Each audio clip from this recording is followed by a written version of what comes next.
সামনেতে শুধু আসসালামু আলাইকুম। আমি অনেকদিন পর আবার আমার যে লাউয়ের জমিটা আছে, লাউয়ের প্রজেক্টে চলে আসলাম। এই লাউয়ের জমিটাতে কিন্তু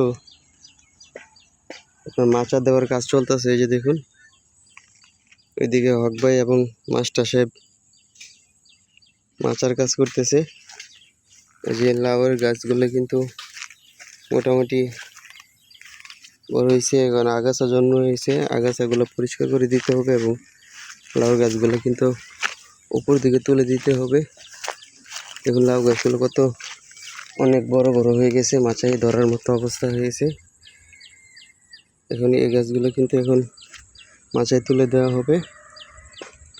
এখানে 1 বিঘা জমিতে লাউ চাষ করা হয়েছে।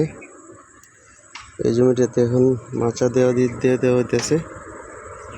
মাচার কাজ শেষ হয়ে গেলে এদিকে খুঁটি বসানোর কাজ চলতেছে। খুঁটি বসানোর কাজ শেষ হয়ে গেলে গাছগুলো কিন্তু উপরে তুলে দেওয়া হবে।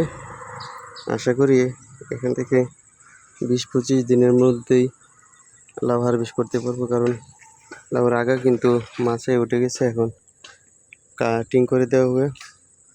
2G 3G কাটিং করে দিলে দ্রুত গাছগুলো বেড়ে উঠবে এবং আগাছাগুলো পরিষ্কার করে দিয়ে গাছগুলো থেকে কিন্তু সার এবং খাবার দিয়ে দেওয়া হবে, গাছগুলো যাতে দ্রুত বেড়ে ওঠে। আর এই জমি লাউয়ের ভিডিও কিন্তু আপনাদের নিয়মিত আপডেটটি দেওয়া হবে। দেখুন দর্শক, যদিও এখন পরিচর্যার ঘাটতির কারণে লাউয়ের গাছগুলো কিন্তু এখন ভালো দেখা যাইতেছে না, তারপরেও আশা করি কিছুদিনের মধ্যে জমিটা ঠিক হয়ে যাবে। ধন্যবাদ সবাইকে। আসসালামু আলাইকুম।